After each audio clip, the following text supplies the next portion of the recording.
Believe in yourself. Have faith in your abilities. Without a humble but reasonable confidence in your own powers, you cannot be successful or happy. And that is a quote by Norman Vincent Peale. And I didn't realize that my dad was so into Norman Vincent Peale until I helped pack up my mom's house and I found tapes and books and things. I knew it, but I didn't realize how much influence he had on my dad's uh, ideas in the world. So I was happy to run across that quote. Anywho, hello, happy 2025. Or if you're listening to this in 3025 on something, hello from today. I'm so excited about my guest today, and I'm excited to be starting this year off with just a whole slew of awesome people, starting with Miss Heather Lahtinen.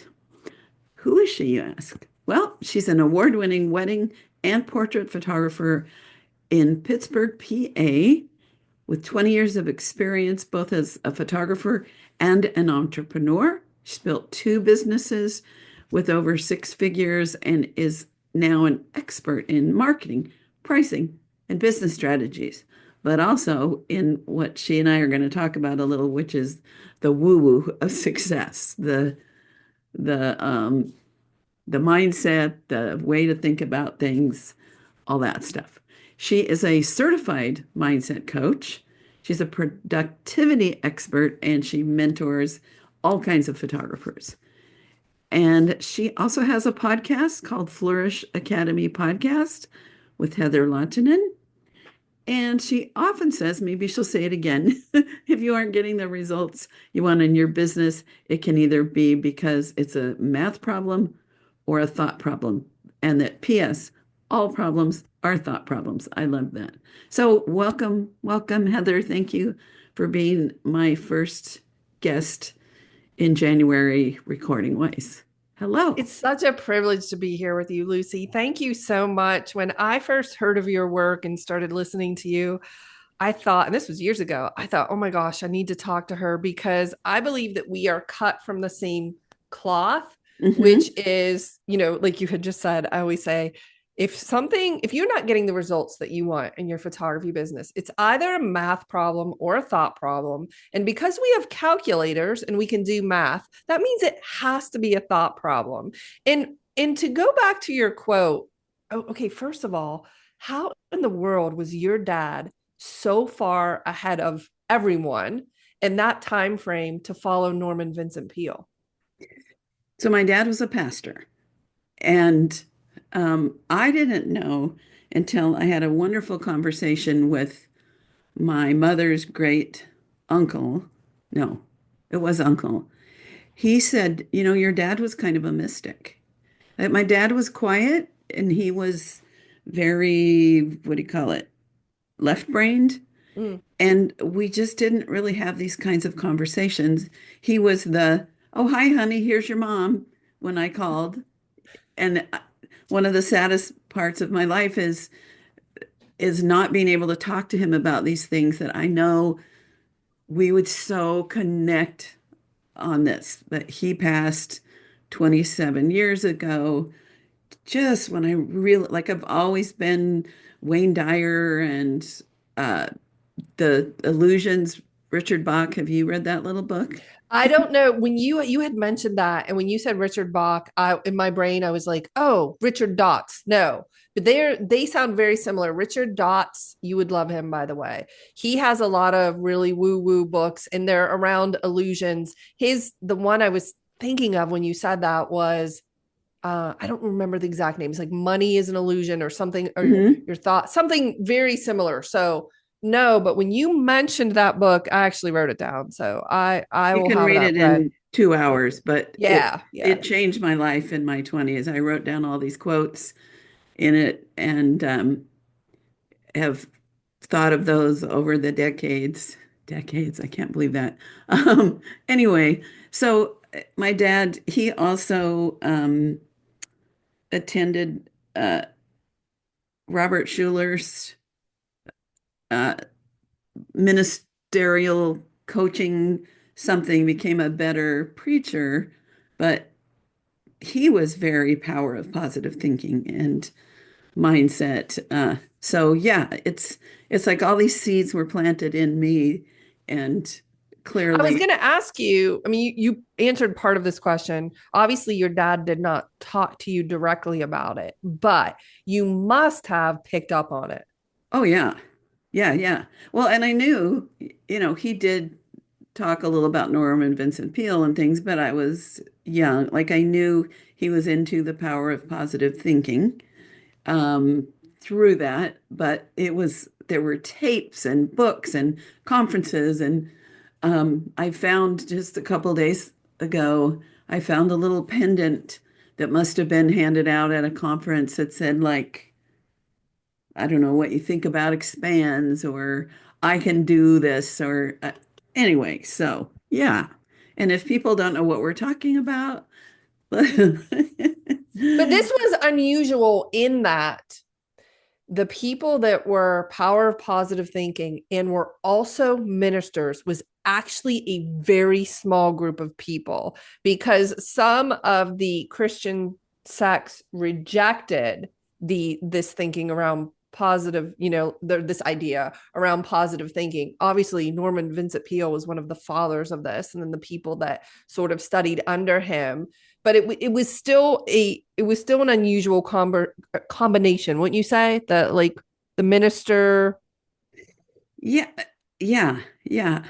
My understanding in the 1800s, there were huge discussions about whether you could still heal or Mm. whether it was just Jesus's time. And of course, everybody came up with their own thoughts on that. But so I think any spiritual path or personal growth path or success path includes all of those things. But the more feminine aspects of them, a lot of traditional religions and especially Christianity, like wiped that out. And that's a whole other Yeah, it conversation. really is. I mean, it's just interesting that you and I have a similar background and we have similar thoughts about it. I think that puts us in a very small group of people that's unique with the spirituality and the mindset. Well, that's because you don't live in Southern California. Oh, okay. Got it.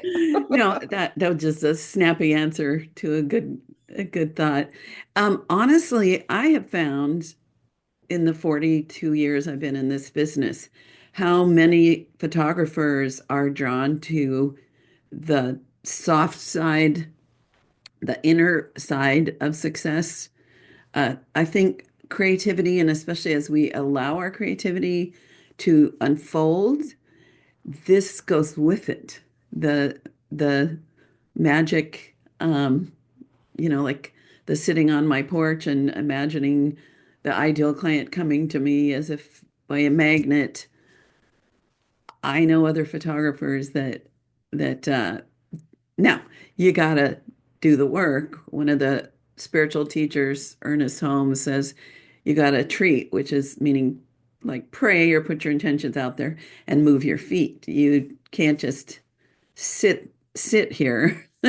You gotta also take action, but action without the right viewpoint, without the right energy, without the belief that this can work, goes nowhere. It's meaningless. When people, I want to ask you this too in a second, your thoughts on this, because I have a lot of photographers that come to me for the mindset because I'm known for it, but also there are people that want the strategy, they want the steps, and they want the action.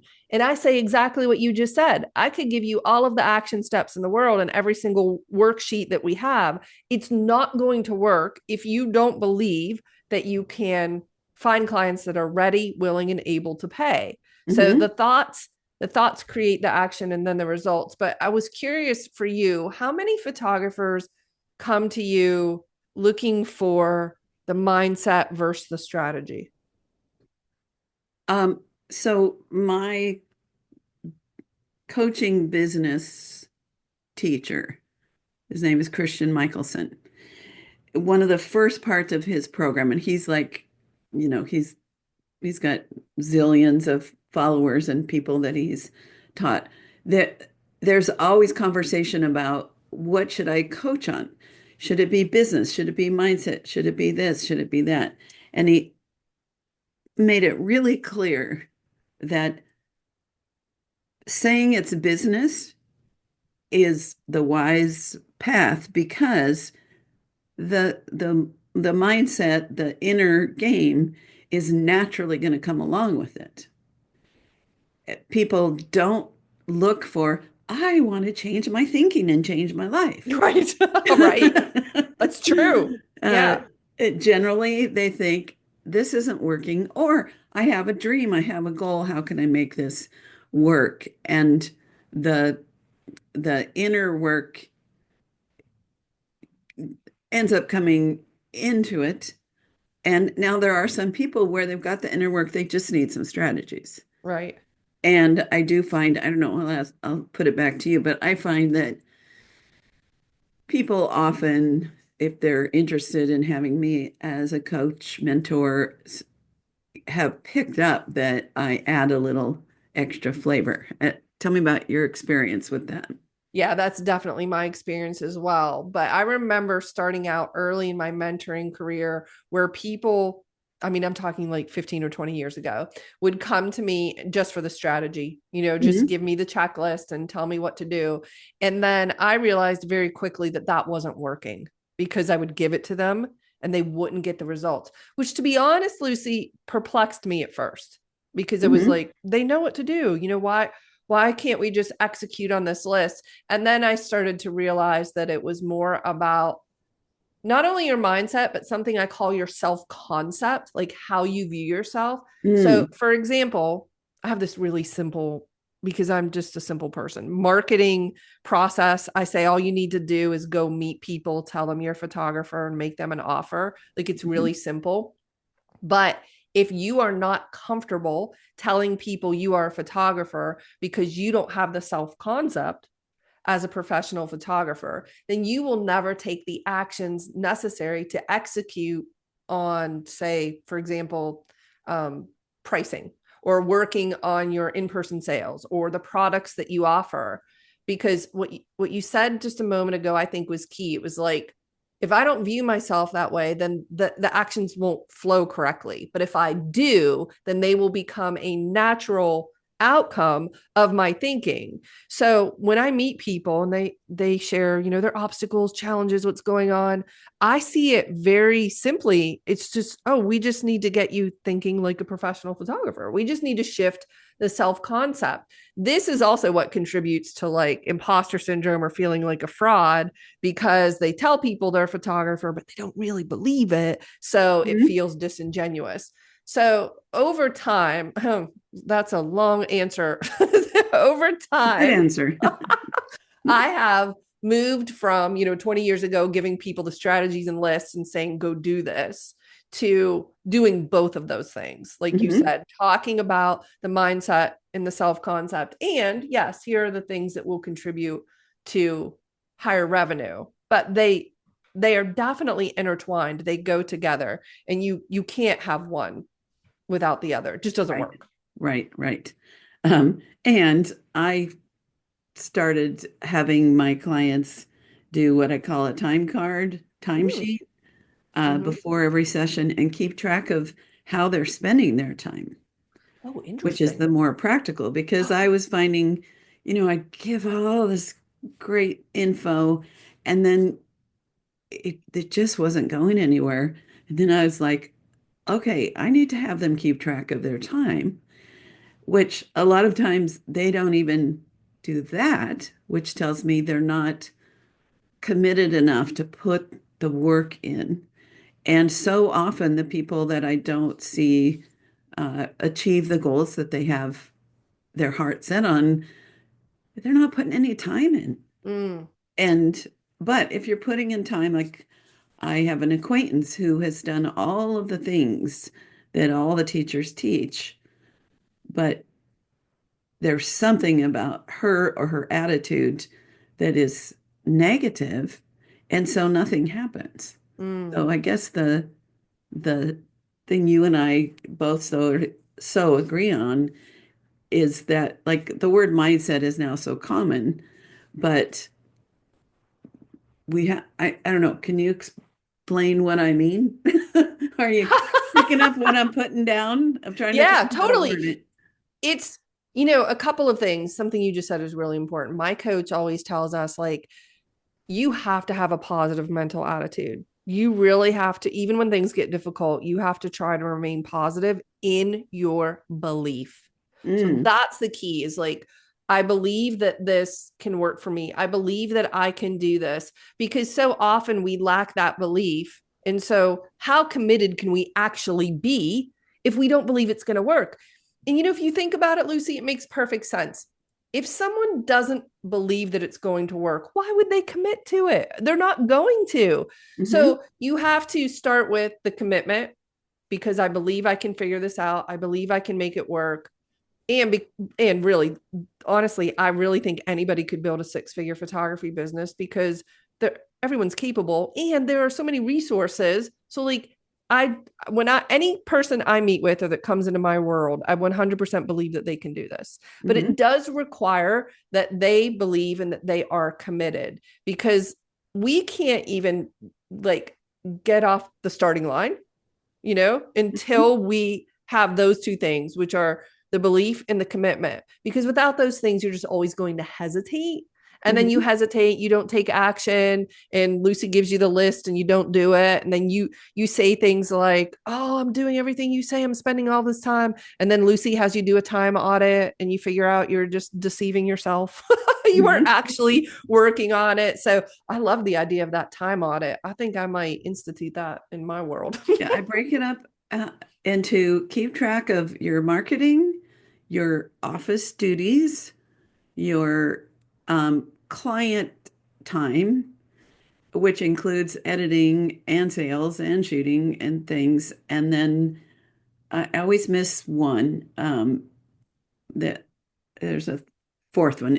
It'll pop in my head. But yeah, and usually it's the marketing. But I love what I think I'm hearing from you is maybe people don't do the marketing because they don't really believe in themselves. I have found this to be like 100% of the case.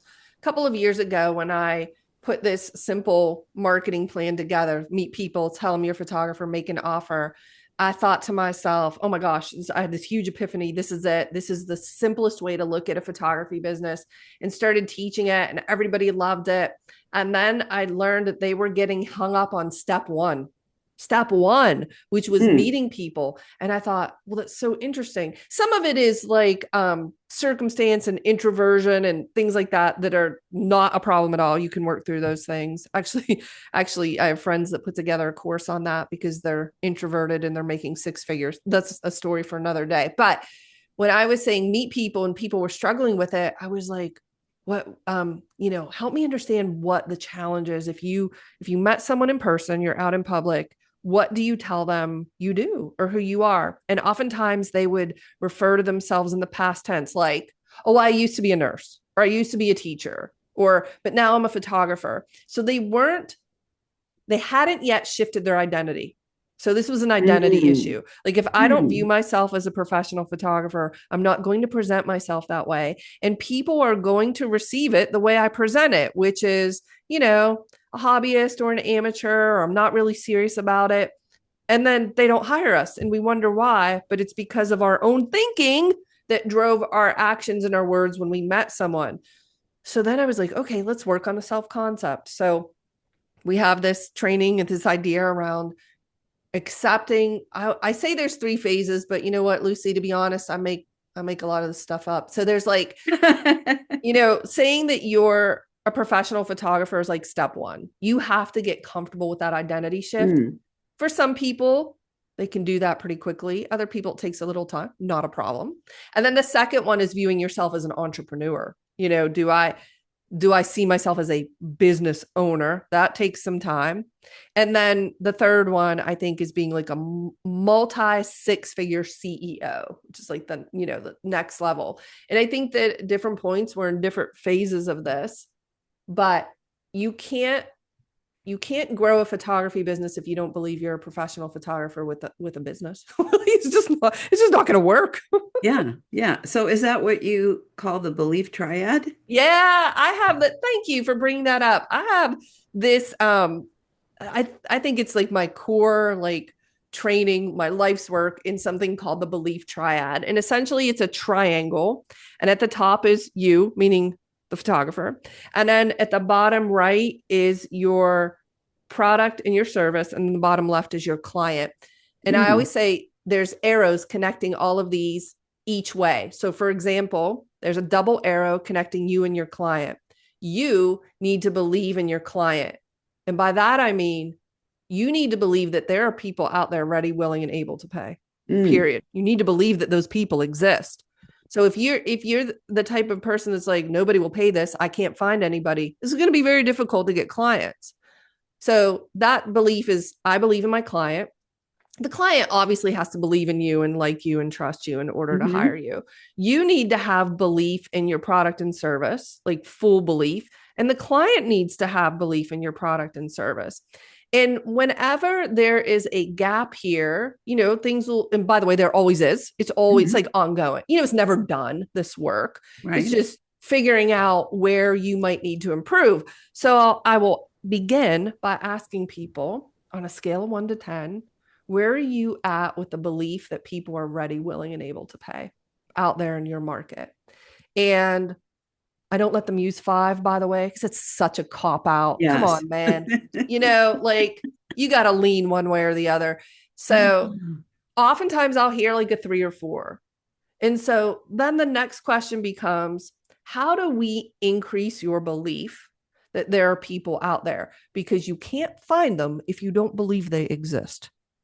So how do you increase that belief? So the way I like to do belief work is I have something I have, it's so funny. I have processes for everything, Lucy. It's kind of hilarious because I created the belief triad and someone said that exact same thing to me. They said, how do I increase my belief? And I said, well, let's start with what would you want to believe? If you could believe anything, what would you want to believe? Mm, Well, I'd want to believe 10 out of 10 that there are just tons of people out there ready, willing, and able to pay. I would want to believe that I am an in demand photographer. There's a line out the door. Okay. Obviously, we don't believe that yet because we're at a 3 or 4, right? But that's what we want to believe. And sometimes for some people, that's enough to just get the ball rolling in their mind by creating an aspirational identity. mm, Oh, I don't believe it yet. That's fine. This is what I want to believe. Other times we need to create a belief ladder. mm, So like what I don't believe this yet, this full belief, but what could I believe? How could mm. I step my way towards that aspirational belief? So an example of that could be, you might currently have the belief that there just aren't clients out there willing to pay your Mhm. prices. You want to believe they are, but they're not. Okay. The next step on that belief ladder might be, I keep thinking that there aren't clients out there that are willing to pay me, because all of a sudden we separate it now from like a factual circumstance, they're not out there, to wait a minute, I just keep thinking that. So Mhm. what we're doing is like separating it from factual circumstance to, no, that's just something I keep thinking. And then we can start to examine the thought.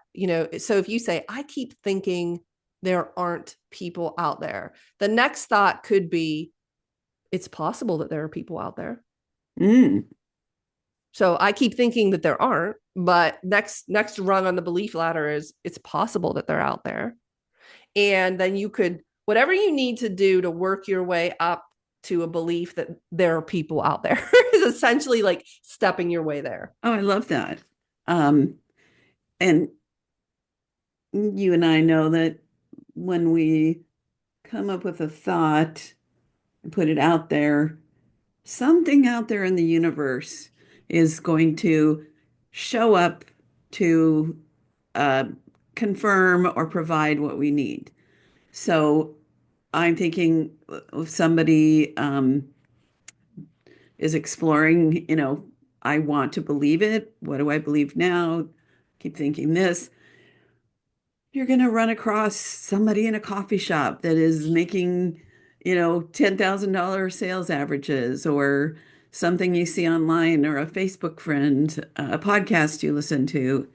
To me, one of the most proactive ways to change that limiting belief is to get involved in this profession, to go to photography conventions. I know that a big part of how I was able to expand my understanding of the potential was that I got active in my local chapter, my state chapter. I started getting on boards. I went to week-long schools with professional working photographers making good money, You were reaching looking for evidence. You found right. it. And Yeah. so I found the evidence it can work rather than lurking. I won't say the name of it, but I finally just blocked it. There's a Facebook group where 99% are shoot and burns. And there's just a ton of evidence that this can't work. You can't make money at it. $150 to $400 is a good amount of money to charge, and otherwise you're cheating people. Mm. And I posted, is anybody in this group uh, having averages in the thousands, selling their work? And I got like three people, and there's like many thousands. And I realized that mindset, even though I'm not vulnerable to that, there's nothing I'm going to say that is going to crack open people's minds, because they're, the blind leading the blind. They're not hanging out in the worlds like some of the other podcast groups or Facebook groups I'm in, like Megan DiPiero. I don't know if you know Megan, but she has helped raise people's ideas of the potential with this $10,000 club. And they have big parties, and there's all these people who are making $10,000 sales. And, it's that the rising expectations that, what is it? A rising tide floats all boats. So I'd say, when we're in doubt, also hang out with people who know the potential, and also having a coach that believes in you, that sees what you can do, that's huge. That's enormous. So, yeah, but I love how you boil this down to, it starts with that belief that there are people who will pay well for what we do, and then that belief in our product too. I'm thinking of the homes around the county that have photography that I did, we'll say 30 years ago or more, when I was like producing okay work that I was really proud of and they loved. And now I'd be like, ooh, not the weddings. I got good at weddings right away, but family portraits and children, it's a little different art. And when I was focused in one direction, I wasn't creating the family and kids portraits. So, uh, but yeah, it's okay. I didn't lose track of myself, but Okay, where I I do want to really, add that first of go all, ahead. those that you photographing 30 years ago, I would call that vintage Lucy, and that people still loved those photos. I don't want to look at vintage wedding photos that I took 20 Mm, years ago. I mean, they were I was competent, but I was just starting out, so they weren't the best. But I do want to go back to that, the belief yeah, yeah, ladder, yeah. stepping your way through those thoughts, because this is really important to know. Your brain wants to prove you right. Your brain Mm, wants to prove you right. So if you say to your brain, nobody's ready, willing, and able to pay, your brain is like, okay, I'm on it. And it's going to scan your environment to provide that evidence for you, because it wants you to be correct. So be very careful thinking those thoughts. They're not just dangerous, I think they're poisonous, mm, because your brain's going to prove you right. So I'm a little dramatic, but that's what I think. So if you can start shifting to the possibility that there are people out there willing to pay your prices, then your brain will look for ways to prove you right. Now, Lucy, if this is true, and I think you would agree with me that it is, then could it be as simple as shifting to a new belief? Heck yeah. Heck yeah. Heck yeah. You just think it, and then your brain scans the environment looking for it and then provides evidence to show you this is why that is true. It is so powerful and so simple that when some people hear like this way of thinking, they want to reject it because it just seems too simple. It's like, no, it must be more complicated than that. But that's really convenient for your brain, by the way, to think that for you, because it just wants to keep you safe. But it really is that simple, which means you are only one thought away from a completely different life and business. I love that. Say that again. You are only one thought away from a completely different life and business. I learned this. I work with a variety of coaches, business coaches. They're not photographers. They are not in the photography industry. And one of them was looking thoroughly through my business last year. And she said to me, "Oh, there's no problem here. You just need to think differently." She said, "You have, and she went on to like that you have this, you have that, whatever. And the foundation and the math works. So this is actually really good news for you." Now, I'm human, so it took me a minute to receive this. But once I did, Lucy, I was like, wait a minute. I have to just think differently. I can do that.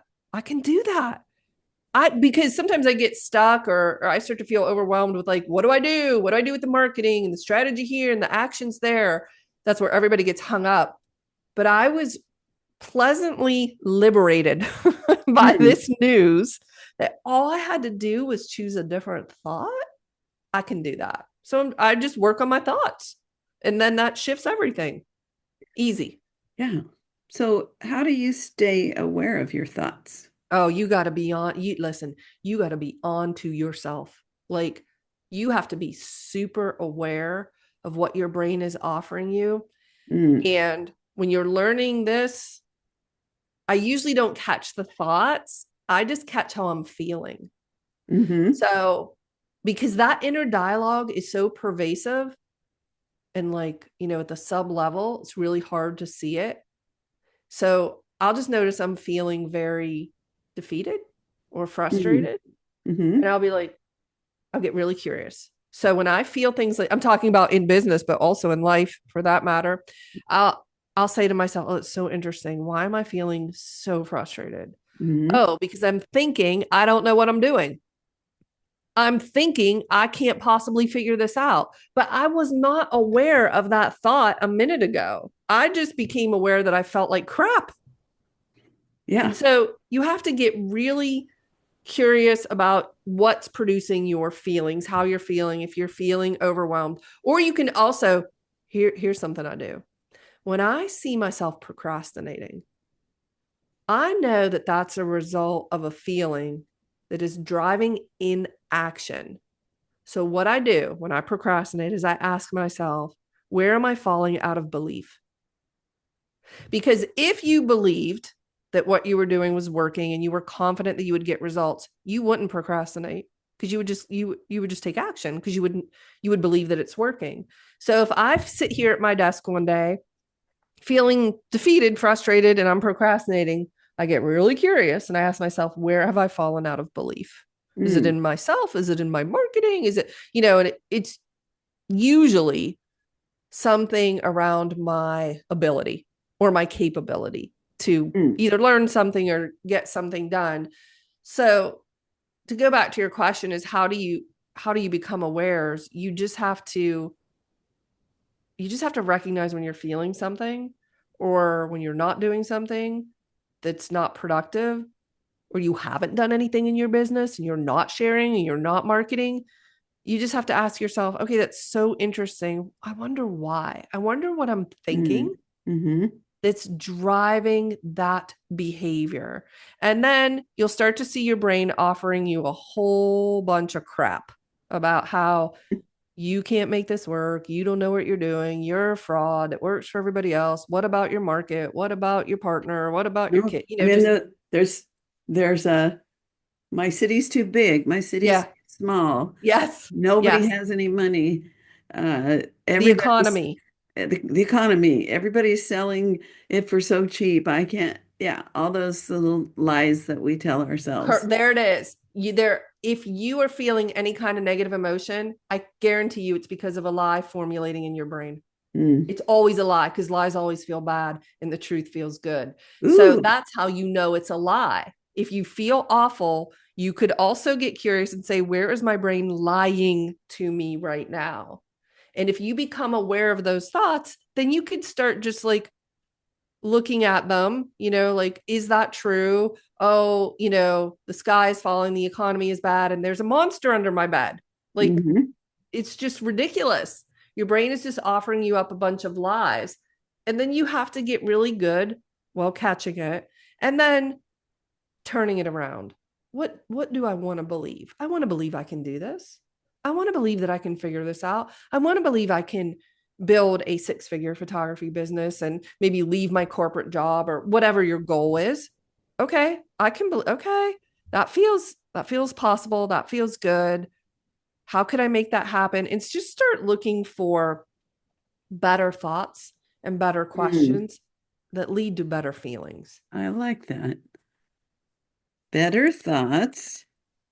Better. What was the next one? Questions, better Better questions. questions, leading to better results.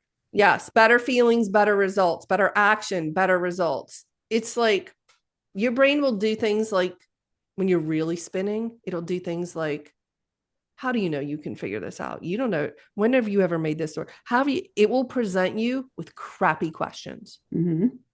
So, what I like to do is number one, I like to answer the question my brain presents me with and then replace it. Example, when your brain says, who do you think you are? I'm like, I'm Heather Lahtinen, man, and I am awesome. I am going to figure this out. I am the type of person that is committed and determined, and I'm going to figure this out. That's who I think I am. So I I love it. I respond to the question. Yeah, Don't leave an open question in your brain. It's crappy.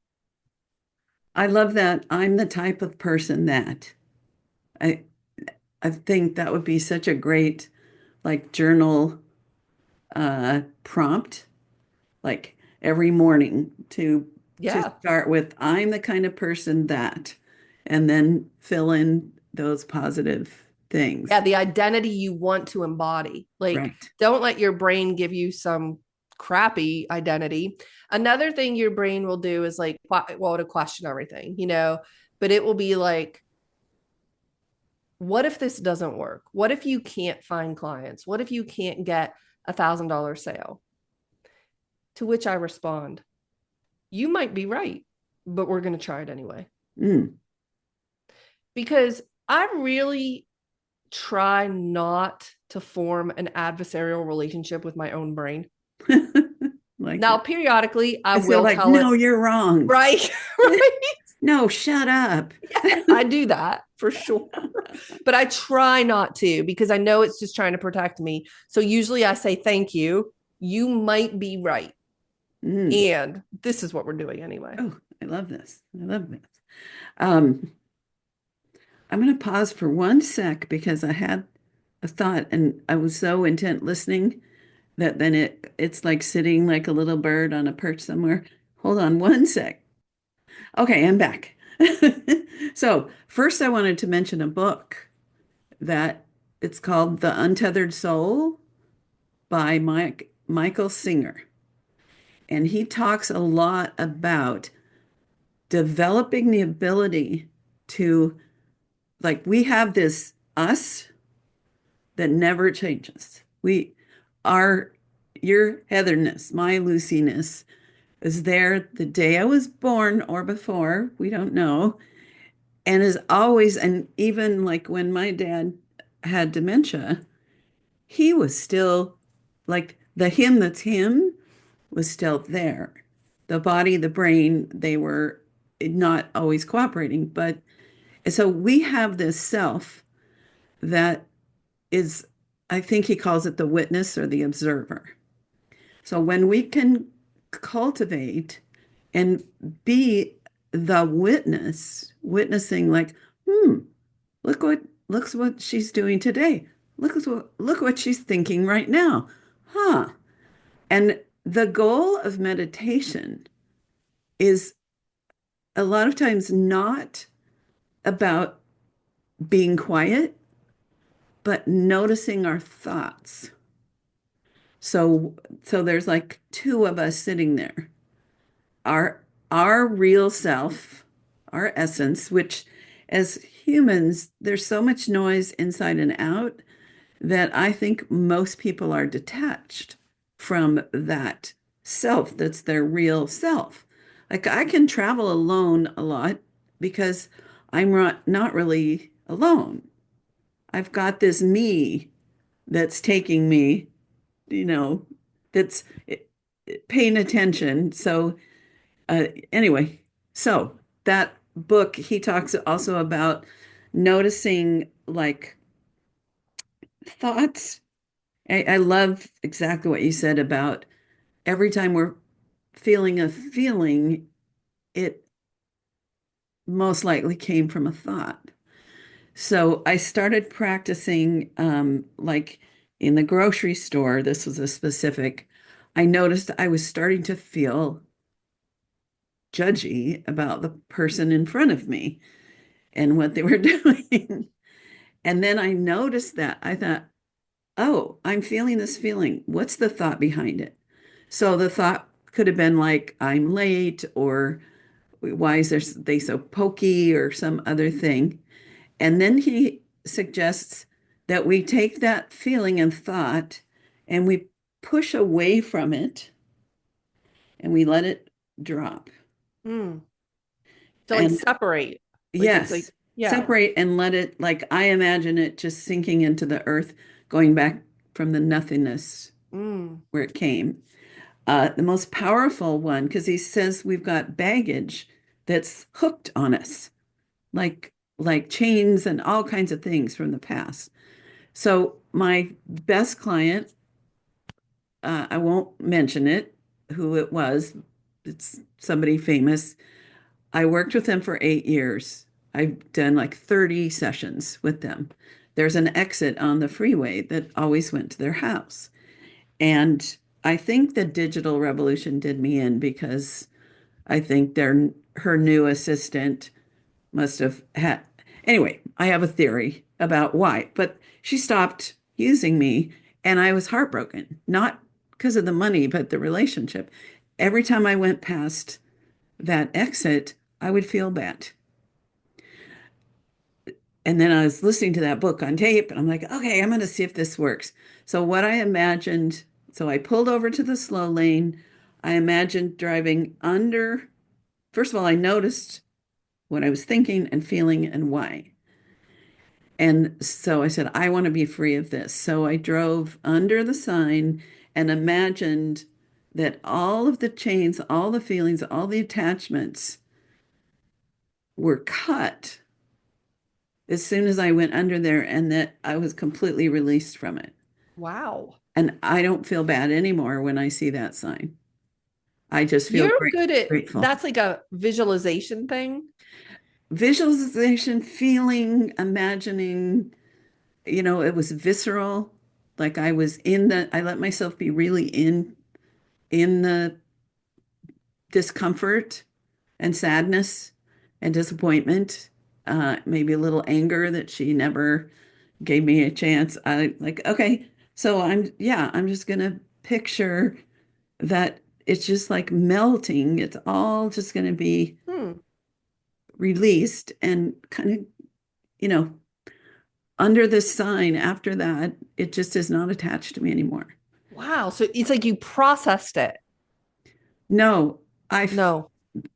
I let it go in an intentional physical, I I imagined it as a thing that was attached to me, Wow. and That's I so allowed. interesting. So read that book, and you'll get more hot tips. Yeah, I started it and I didn't finish it, but I will definitely revisit it because that's so fascinating. It's a good one to have in your car and just listen to too, Mm-hmm. Mm-hmm. because you pick up on things. Right. But yeah, so I freed myself from the grocery store, anxiety. Now another thing when when something's happening like that, I'll think on the positive side, maybe this person is slow because I'm supposed to meet so and so. Oh, right. And if they're faster, I'm going to miss that divine appointment. It's creating something for you. Yes, Yeah. things are on my side. So I think developing that positive uh, picture that the universe is on our side, or It's working for you. yes, our higher self, our whatever that is, uh, it wants us to succeed. Like you said, our brain, what was it that you said Wants about you to the be brain? right. Your brain is looking for ways Yes, to make you right. Yeah. yes. So everything is really wanting our good, and we can tap into that, Yes. and we can notice when we're the problem. It's what I hear you also Oh my saying. gosh, Lucy, yes, which is almost, yes, in fact, 100% of the time. Like that. Yes, in fact, almost 100. Yeah. But Yeah. we're It's also always our your best thinking. advocates. Yeah. Yeah, Yeah. You can either advocate for, like you were saying, I love this idea of like separate, there's like the real Lucy, and then there's like your brain that offers you these things, and like separating yourself and just really consciously deciding who's running the show. Because more often than not, it's our brains running the show and not like the real Lucy. So I think what happened when you did, correct me if I'm wrong, when you did that exercise on the freeway was like the real Lucy taking control instead of letting the brain just run wild. right, right. And emotions are trapped in our bodies. It's like things get stuck Mm-hmm. on us. Mm-hmm. And I want good things stuck on me. That Right. like so before we go, how does all of this deal with the naysayers um, that say, "Oh, this isn't going to work. Photography's too competitive. Nobody like the outside world putting those thoughts into our lives." How do you deal with that? If someone comes to me, with those challenges or questions, I like to, okay, this is the new Heather, by the way. The old, okay, let me back up. Okay, and I want to make sure I'm clear. I'm There's, talking about husbands, parents, family oh, members, okay. Okay. people that tell us you can't do this. Oh, got it. Okay, I did. I'm glad you said that because I had it wrong. I was thinking like we're saying that internally to ourselves, but you're saying someone else is saying this isn't going to work. Or a lot of people. Yeah. Yeah. Um there's a couple different ways you could approach this. You could do it the same way you do with your brain, where you could smile real pretty and you could say, you might be right, but I'm going to try it anyway. And that usually, if you say that with enough confidence, people do not know what to say to that. I They like just it. don't.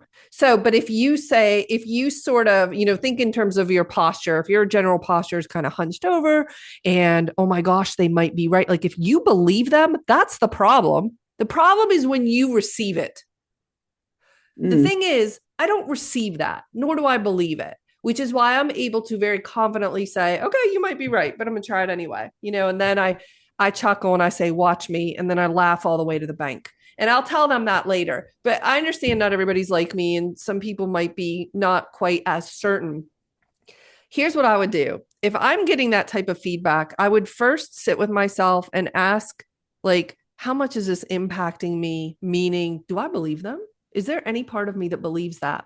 Because if there is, that's what I need to work on. I need to work on my belief.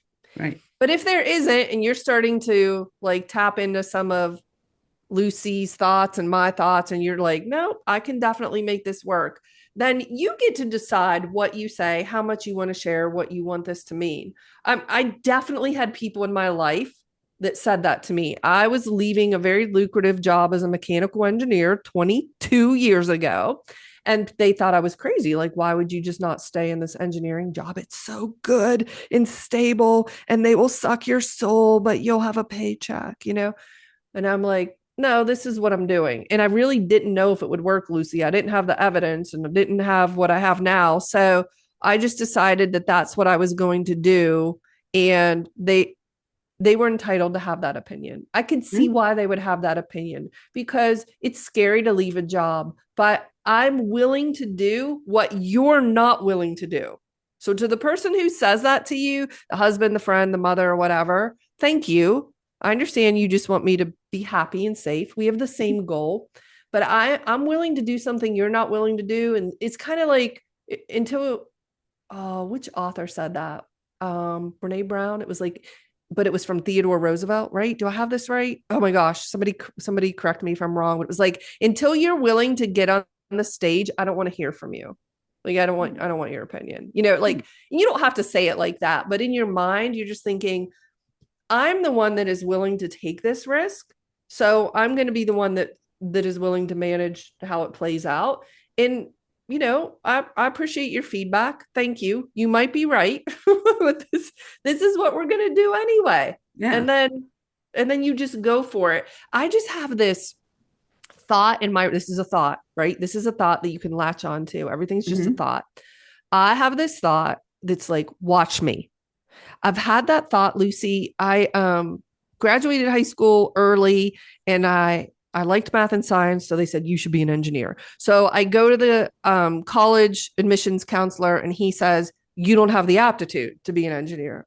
I believed him for a couple of minutes. And then I was like, okay, watch me. And then I graduated first and I had a small specialty in engineering.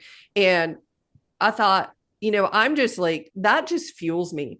But you can decide whether that fuels you or tears you down. That's your decision based on how you think about it. And the reason that hurts your feelings is because you believe them. I am not willing to receive that. And so I just don't. By the way, that's one of the things I say about anything I don't like.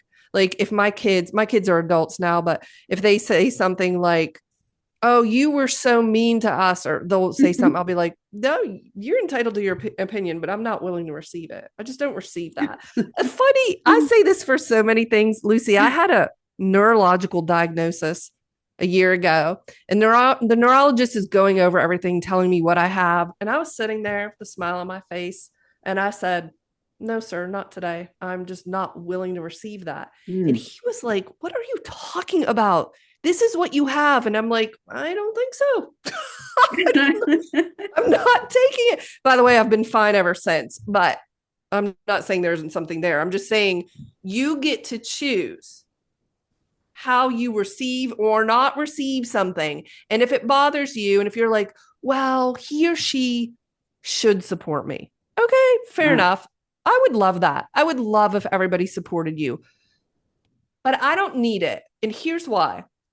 I get the support, the respect, the affirmations, everything I need from myself. I give it so much to me. I do not need it from you. If you support me and you affirm me, that is just icing on the cake. Bonus. Fantastic. I'm thrilled.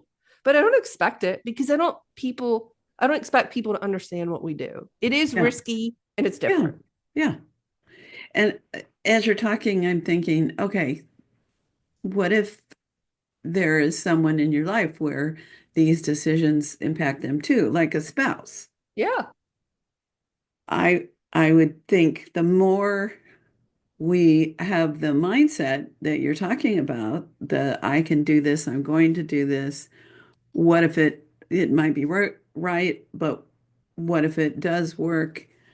The more not easy, but the more power someone would have to be able to enlist, let's say, a spouse's support, or at least not work against it as strongly. Because You're I'm sure, 100% right, because confidence is contagious. If I go to my spouse and I say, I'm going to make this investment, I'm going to do this thing, and here's how it's going to, and I just say it with complete confidence and, uprightedness, sure-footedness, he is going to believe me and buy into that. But if I go to him and say, oh, this is risky, I don't know, we might not be able to eat.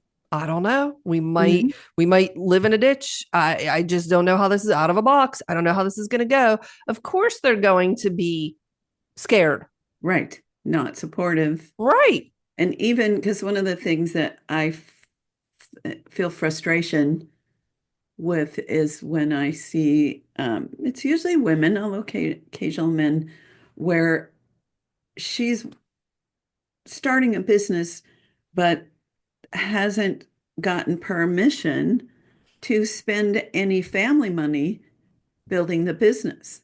That the spouse will be like, that's fine, but you have to pay for your own camera. You have to Mm, pay for mm, this. And I think when someone takes on this positivity, first of all, they're going to argue for what they need. They're going to advocate, that's a better word, and say, yeah. Yeah.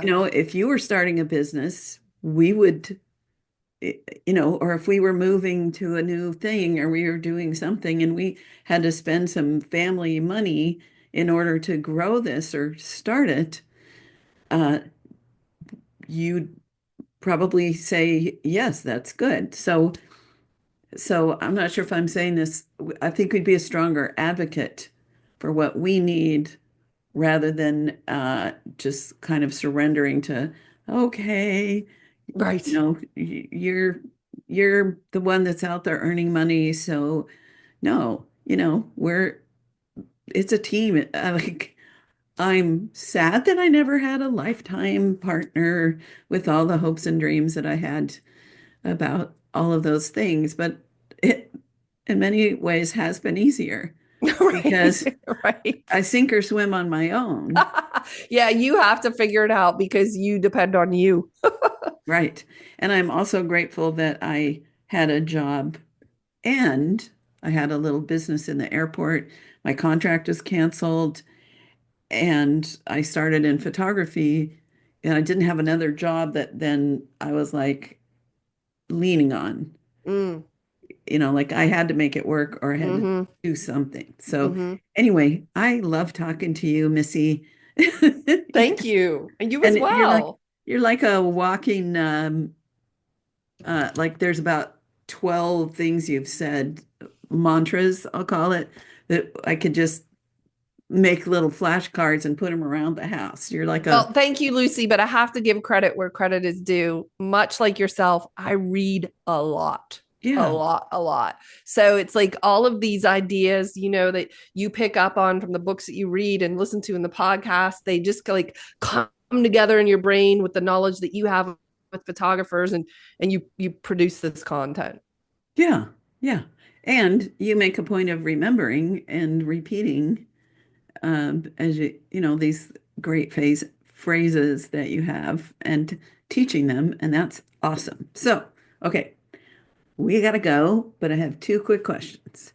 Number one, I know you have a gift called 151 Ways to Get More Photography Clients. So, how can they get that? I will make sure you get the link in the show notes for that PDF. It's at Flourish Academy, but to be honest, I don't remember the direct link. I should have Okay, that I'll in tell front of you. me. Yeah. flourishacademy.mykajabi.com/get clients. I think, Yeah, that's smart. Yeah. So definitely put that in the show notes. But what I want to tell everyone is that I ask professional photographers who are getting clients right now so I created this post in a private Facebook group and asked them, how are you getting clients? I want to hear all of the clients that you're getting. And they started to share where they got their last client from. And then what I did was I put it into different categories mm, so that you could focus your marketing efforts. And the one thing you'll find very interesting is that social media was less than 10% of how Mhm. professional photographers are actually getting clients. Right. So it was I had a feeling that that's where the data was going to lead, but I didn't want to just put my theory in it. So Mhm. that's in our Elevate program. We have a program called Elevate Your Photography Business, and they're getting clients. So I thought, who better to ask than professional photographers who are working right now? And I turned that into a PDF, a free That's PDF that you awesome. can download. Yeah. I can't wait to download it. Okay, good. Thank you. Okay. You'll have to let me know. Yeah. Yeah. Second question. Uh, what would you like to either leave us with as a thought, or is there something that you might think, oh, I wish I'd have mentioned, that one thing about education or whatever. I'm not asking this right, but anyway, No, what you're are your parting perfect. thoughts? Yeah, thank you. That's a really good question. I think what's coming up for me, I have to trust my gut on this one, Lucy, um, is I just want everyone to know I 100% I believe, I have 100% unwavering belief that anyone can create a six-figure photography business. I actually don't even care about your photos, whether they're amazing or crappy, because I created a six-figure business with decent work. It got better, but I don't, I'm not worried about the quality of your photographs. I'm worried about the quality of your thoughts and how you're thinking about it. And that if you could just receive what I'm saying, what I'm offering you, if you believed that you could build a six-figure photography business, it's as good as done. We're just going to do what we need to do to get there. And it can happen as quickly as you decide. But as of this recording, we're in January of 2025. I absolutely believe that you can make it happen this year, even if you were just starting out. Boom. That's my belief. Thank you. I Thank you. totally uh, say amen to that, sister. Amen. Amen. Yeah. Well, thank you so, so much. And everyone stay tuned for my little quickie wrap up. And I'm going to thank our lovely, lovely guest, Heather Lahtinen. So, anyway, thank you, Heather. Thank you.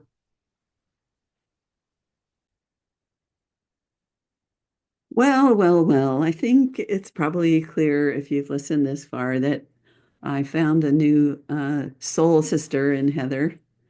Uh, and let me see if I can do some quick wrap ups. Some of her quotes are just so, so great. Okay, she talks about simple steps to making money, meet people, tell them you're a photographer, make an offer. She also talked about her belief triad. So, step one is saying you're a professional. Step two is viewing yourself as a business owner. And three, picturing yourself, believing yourself to be the CEO of a multi six figure business. Um, and I really loved, we dug into that first belief that you have to believe there are people out there if you're wanting to grow a business and have success in any way. You have to believe there are people out there that want what you're offering. And if you don't believe that, your first step is to work on how you increase the belief. And she talked about a belief ladder that you can step your way to that. So you might believe, I don't know, right now, I'm not coming up with any quickie steps because she and I had a long chat after I paused the recording. So, um, and then she talked about the importance of monitoring your brain. And when you have a feeling or a thought, your brain creates those from the thoughts. So if we monitor those and substitute ones that are creating negative feelings to things that are going to give us positivity, our brain wants to always prove us right. And so, we used to call it the PMA, the positive mental attitude. And I like, she said, we're only one thought away from a completely different life, which has been true for me in my life and probably true for you in so many ways, whether you know it or not. And then she says, we can have better thoughts, better questions, and that leads to better results. So the core is let's pay attention to what we're thinking and think other things. That's it for now. And I've got some other great, great guests coming up, and I'm trying to figure out a solo episode that I can do coming up here too. Feels like I've kind of squeezed so many things out of my brain. So if you have an idea for a topic, please let me know. Send an email to lucy@lucydumas.com or go to lucydumascoaching.com and send me an email through there or set up a 20-minute chat if there's something you want to get a little support. I'd love, love, love to do that. All right, that's it for now. Have a great rest of your week.